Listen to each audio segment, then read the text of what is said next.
Hello Internet, I am the hero of Julios, back again with another One Piece chapter summary. This chapter is chapter 990, Army of One.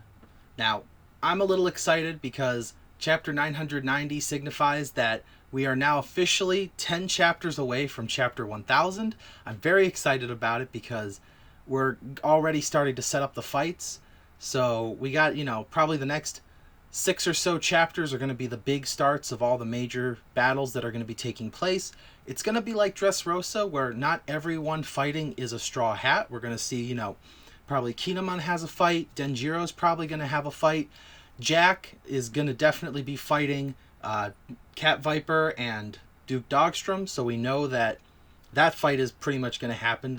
I'll get to it in a moment, but this chapter pretty much confirms that fight. But it's all going to culminate up to chapter 1000. I'm not exactly sure what's going to happen, but 100 chapters ago, in chapter 900, we had Bad End Musical, where Big Mom did her big moments, her big song number with Sanji's cake, and we saw the destruction of what we thought was the Thousand Sunny. It was a big dramatic chapter, and I'm sure 1000 is not going to disappoint. Oda hasn't disappointed us yet so far. Well, except for those of you who are fans of Pedro.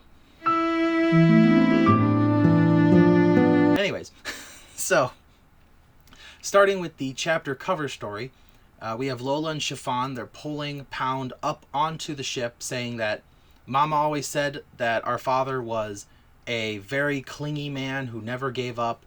And boy, was she right about that, because Pound never gave up on his daughters. Even to the point of just staying in the general Whole Cake Island area. Mama never had him executed because she just didn't think he was worth the time, until he finally, actually started doing things to help the Straw Hat Pirates and then the Fire Tank Pirates to get away. Aside from that, though, I think, like I said, this is just going to continue to... Lola and Chiffon are going to believe him. They're going to be one big happy family. And the the cover story is definitely going to end on the wedding of Lola and Goatee. I'm going to call it, I think a lot of people are calling it. It's not a bad ending for the cover story. It's nice to have a little bit of closure to some other character stories, like Lola, who has been rejected so many times in marriage. I don't think she's going to have an issue this time. It'll be nice. So anyways, the chapter starts off with Sasaki being freed by Big Mom's attack from a couple chapters ago, and lamenting the fact that he was betrayed by a dear friend. I don't think it's gonna be like, "You were my brother, Anakin! I trusted you! I loved you! I hate you!" I think it's going to be a pretty harsh, it's a harsh moment. Your friend, your bro, your drinking buddy just turned out to be the bad guy the whole time. So, with that, Sasaki prepares to head back to Onigashima and join in the fray. He and the other Tobiroppo are starting to mobilize, as we see a little bit later. King actually calls them up on his transponder snail and says, "Alright, listen up, guys. I know we got this internal power struggle going on," which, by the way, I actually really like that King acknowledges that this is an internal power struggle. That I actually, of the emperors that we've seen so far, I really like that the beast pirate mentality of, if you're the best, you go up. That's it. It's not, "Oh, you're my child, so you get to be the minister of this," or, "Oh, you were in Impel Down and you're just gonna be one of my original crew members," or kind of thing. I really like that it's a meritocracy in the beast pirates. Not that I disregard Shanks and Blackbeard's, started from the bottom, now you guys are here, which makes you my official crew. But I just like the beast pirate way of being pirates. It feels like a real pirate crew. But anyways, so King, with his transponder snail, says, "Look, guys, we got to put aside our differences, because we got 5,000 people entering our 30,000 crew. Most of them are drunk. We got the numbers running around like idiots. I don't know who they're even going to take out. Probably going to take out some of our guys. Not really something I can control. So I need you guys to be on point. Even if you go and catch Yamato, you're not going to get that promotion. So yeah, get a move on." And it cuts to Ulti just... She's upset because of the Tobiropo. She's actually the one that found Yamato, attacked Yamato, tried to actually do her job, and now she's being told it was all for naught. Shame. It's a shame. Especially since, of the 6, Black Maria didn't even do anything. She decided to just cuddle next to Kaido the whole time. So, yes, of the Tobiropo, I think Ulti is best girl. But, speaking of the Flying 6... We cut to ex-Drake talking to Basil Hawkins and telling him, hey man, now's the time to leave. Now's the time to run away because big fight's going on. You didn't even want to be here. And Basil Hawkins is like, 1%. And Drake's like, okay, well, what does 1% mean? And he goes, is the percentage chance of someone surviving. Who that certain someone is, we find out a little bit later, at least in my opinion. As Who's Who walks in and says, hey, Drake, I need your help. And Drake says, what? What do you want? And Who's Who says, we need to go see Queen. Because there's a certain someone I still want to kill. And Drake says, don't involve me in this, please. I got things to do. You're trying to weaken our forces while we're already under attack. And Who's Who just goes, no, man, it's just going to take a moment of our time. Fine, I hear, okay, let's go. Drake walks off with Who's Who, and they walk off for a moment. We cut back all the way downstairs to the Straw Hats. They just finished their epic pose. They're all still kind of standing there together. And the 2 numbers that are still left, because I believe, what was his name? Number 5, Jockey. That was it.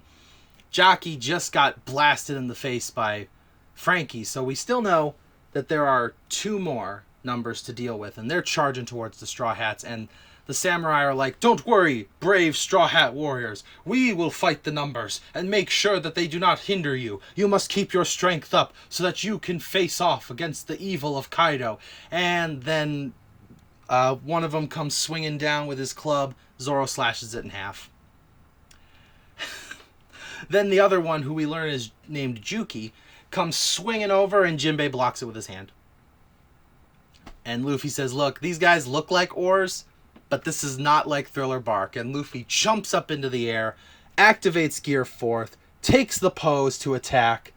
And that's when Old Man Hyo, he takes a look up and he sees Luffy and he says, wow, he really does look like a guardian deity. Which cuts back to Question Corner, where someone asked where Oda's inspiration for Gear 4th came from. And it is indeed from, inspired by the guardian deities of the Buddha back in Japanese culture.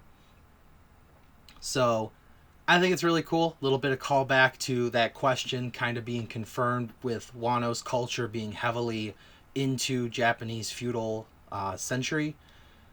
I don't know too much about Japanese culture, so I apologize if I got any of that wrong.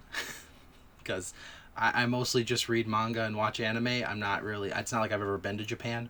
But anyways, so Luffy's preparing that pose, and we cut back up to Queen, as Who's Who and Drake have finally come to see him.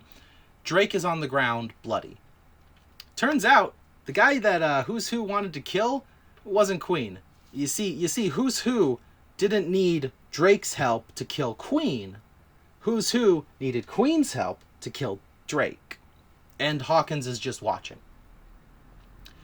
Turns out, they had a man on the inside, literally, of the prison, where Drake is revealed to be the person who freed Trafficker Law. As most people who saw the little boots that were in the background as Law was walking away, we all kind of knew Drake was the guy that freed him, but now we have confirmation.